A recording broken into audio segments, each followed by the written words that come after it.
Hey guys, it's Misha and welcome back to my channel. So today, unfortunately, we have to revisit what, in my opinion, is the most disturbing topic that I've covered on this channel, which of course is the rise of MAPs, or minor attracted people, aka pedophiles. Because this trend of attempting to normalize pedophilia is not going away. For example, recently we had Eliza Blue say this: parent and community, including teachers, potential faith leaders, and neighbors, will decide if the child is ready to consent. The community and the child, if the child so desires to have intercourse with an adult. And do I feel that some minors are more equipped to engage in sexual activity with adults than others? Yes. So in my first video about MAPs, we looked at someone named Alan Walker, who was a professor teaching students that we should be using the term MAPs so that we don't offend pedophiles. Important to use terminology for groups that members of that group want others to use for them, because it's less stigmatizing than other terms like pedophile. Therapist talking about why we should accept MAPs. So I thought we would take a look at that. Folks, my name is Miranda. I use she, her pronouns,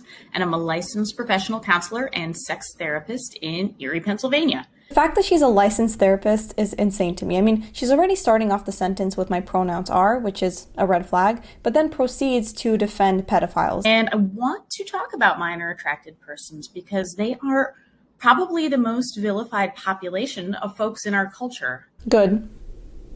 As they should be.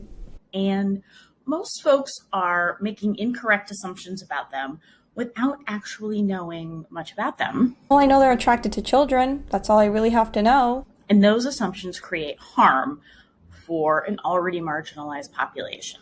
Is only part of who they are and doesn't represent everything that they are.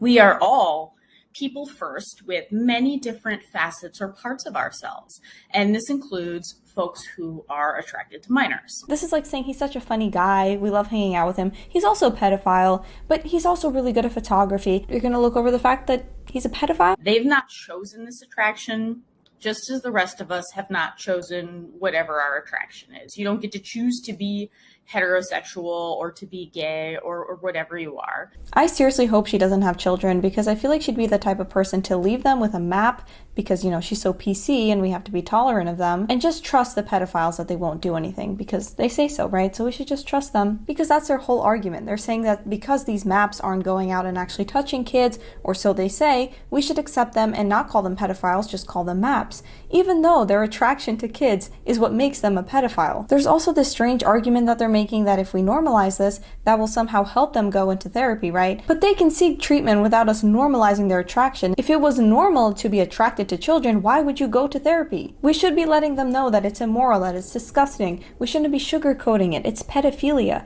And I understand that the left likes to change language constantly, right? Make up new terms for everything. But this is just way too far to even consider that we should destigmatize pedophilia. Is insane. Especially since there are people right now saying that it's a myth that kids can't consent. We have to do everything we can to help prevent these pedophiles from hurting children. And by rebranding them as MAPs, that's not going to stop them from being pedophiles. And I understand that a lot of these people are former victims or survivors, but that doesn't mean we should be normalizing the attraction. Within this whole movement of them trying to normalize pedophilia, they'll often say it's just another sexual preference. Just like the LGBTQ community, right? They're part of it because they were born this way, or they can't change it, they can't help that they're pedophiles. It's just disgusting. A pedophile is a pedophile. You're not talking about a grown man with another grown man, you know, two consenting adults. You're talking about a grown man or a grown woman with a child. There's also this Franklin high school teacher that was teaching students that they should be using the term MAP. You're not allowed to label people like that. What? Stop it, Diego. Yeah, no, We're not going to call them that.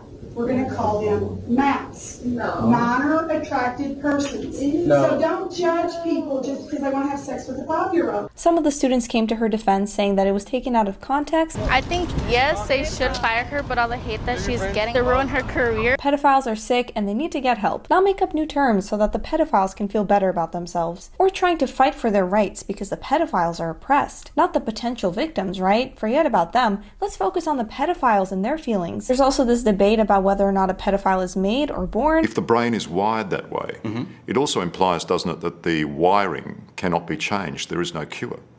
That's what it seems to suggest now. No medication, no therapy, no surgery, that nobody's produced... well, aside from castration. Well, that's not exactly a cure. That wouldn't turn a pedophile, castration wouldn't turn a pedophile into a non-pedophile. Castration, of course, removes a person's sex drive. Now, that can be very beneficial. A lot of people who are attracted to something that they cannot enact would rather live a life without a sex drive. Which would make sense because you can't do anything with your sex drive as a pedophile. I also found this alarming TED Talk I thought we would take a look at. So most of these people don't act out on it. They don't offend. Which is great, isn't it?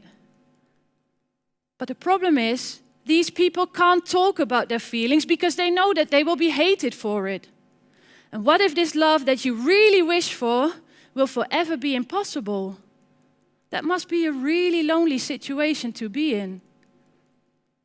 It's like telling me, we know that you love your boyfriend and we don't minimize this love. However, you cannot act out on it ever. It's not like that at all because your boyfriend is not a child.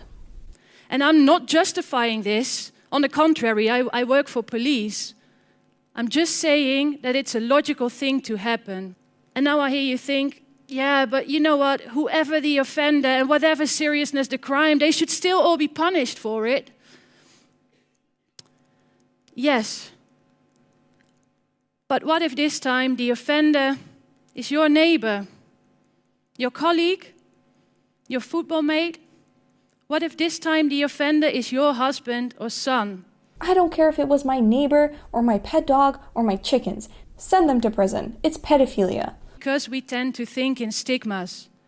We tend to think that people who would do this, they're either really pathetic, lonely men spending 24/7 on the internet, waiting for children they can groom. More than pathetic, if they're abusing children, they're disgusting, and they should go to prison. But the criminal justice system has always meant to have been a last resort, and we should keep it that way. Think about this 18-year-old who took a nude picture of his 15-year-old girlfriend and then shares it with a friend who sends it to the whole school.